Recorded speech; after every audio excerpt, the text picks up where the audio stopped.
Bismillahirrahmanirrahim. Assalamualaikum warahmatullahi wabarakatuh. Pada kesempatan kali ini kita akan belajar materi pertama kimia kelas 12. Jadi untuk pelajaran kimia baik kelas 12 IPA peminatan maupun kelas 12 lintas minat IPS itu materinya semua sama. Jadi untuk materi pertama, materi kita adalah sifat koligatif larutan. Apakah yang dimaksud dengan sifat koligatif larutan? Saya rasa banyak yang masih belum paham ya, atau mungkin kata-kata sifat koligatif larutan baru kali ini kalian dengar. Tapi sebenarnya fenomena sifat koligatif larutan dalam kehidupan sehari-hari sudah sering kalian saksikan. Misalnya, pada saat kalian menyaksikan penjual es putar ya, ada nggak yang pernah lihat bagaimana proses pembuatan es putar? Kalau ada yang pernah melihat, maka tahu ya bahwa penjual es putar pada waktu membuat es tidak menggunakan kulkas atau pendingin, tapi menggunakan garam dapur. Nah, kenapa kok bisa adonan es itu menjadi es padahal tidak menggunakan pendingin, tidak menggunakan kulkas? Ini menggunakan prinsip dari sifat koligatif larutan, yaitu penurunan titik beku. Contoh yang lain, pernah kalian memikirkan bagaimana proses air yang berada dalam tanah itu bisa terserap oleh akar tumbuhan dan diedarkan ke seluruh bagian-bagian tumbuhan, ke batang, daun ya, ke bunga. Nah, ternyata proses beredarnya air dari dalam tanah yang diserap oleh akar kemudian diedarkan ke seluruh bagian-bagian tumbuhan ini juga merupakan prinsip dari sifat koligatif larutan, yaitu tekanan osmotik. Jadi pada waktu kalian belajar sifat koligatif larutan, nanti kita akan melihat fenomena-fenomena yang ada di alam ini yang ada kaitannya dengan sifat koligatif larutan ini. Baiklah, kita mulai saja. Apa sih yang dimaksud dengan sifat koligatif larutan? Sifat koligatif larutan yaitu sifat larutan yang tidak tergantung pada macamnya zat terlarut, tapi hanya ditentukan oleh banyaknya zat terlarut atau konsentrasi zat terlarut. Jadi, misalnya kita punya gula 1 molar dengan urea 1 molar, maka nanti sifat koligatif larutannya akan sama. Kenapa? Walaupun urea dan gula ini zatnya berbeda, mungkin massa jenisnya juga berbeda, tapi karena konsentrasinya sama-sama 1 molar dan gula serta urea ini sama-sama larutan non-elektrolit, maka nanti akan menunjukkan sifat koligatif yang sama. Apa saja yang termasuk dalam sifat koligatif larutan? Jadi sifat koligatif larutan ini ada 4. Yang pertama, penurunan tekanan uap jenuh. Yang kedua, kenaikan titik didih. Yang keempat, penurunan titik beku. Dan yang terakhir adalah tekanan osmotik. Tapi kita masih belum membahas satu persatu dari sifat koligatif larutan ini, karena ada hal penting yang harus kalian ingat sebelum kita masuk ke pokok bahasan sifat koligatif larutan.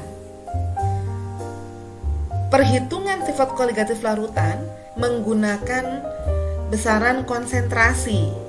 Nah, itu dulu yang akan kita pelajari pada pertemuan pertama kali ini. Konsentrasi larutan yang kita gunakan itu ada 3. Ada konsentrasi molar, molal, dan fraksi mol. Tapi sebelumnya, masih ingat nggak apa yang dimaksud dengan konsentrasi larutan? Bisa dilihat dalam tayangan berikut. Konsentrasi larutan menyatakan banyaknya zat terlarut dalam suatu larutan.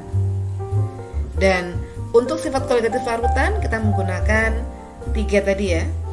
Konsentrasi molar, konsentrasi molal, dan fraksi mol. Konsentrasi molar atau biasa disebut dengan molaritas menyatakan jumlah mol zat terlarut dalam 1 liter larutan. Sehingga secara matematis rumus dari konsentrasi molar adalah mol per liter. Besaran dari konsentrasi molar ini dilambangkan dengan M besar. Rumusnya mol per liter. Semoga nggak lupa bagaimana cara menghitung mol. Ya, jadi mol itu rumusnya adalah gram per mr. Silakan difahami contoh soal berikut. Konsentrasi molal atau molalitas menyatakan jumlah mol zat terlarut dalam 1000 gram pelarut. Sehingga secara matematis mendapatkan rumus molal sama dengan mol per massa pelarut. Jadi agak mirip dengan molar yang tadi ya.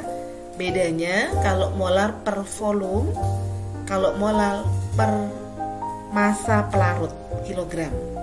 Silakan diperhatikan contoh soal tentang perhitungan yang melibatkan molalitas.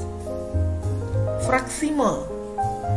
Fraksi mol zat terlarut atau zat pelarut merupakan perbandingan mol zat terlarut atau mol pelarut dengan mol total larutan. Saya ulangi, fraksi mol ini kita bisa mencari baik dari pelarut maupun dari zat terlarut. Pengertian dari fraksi mol adalah perbandingan mol. Boleh zat terlarut, boleh pelarutnya, per mol total larutan.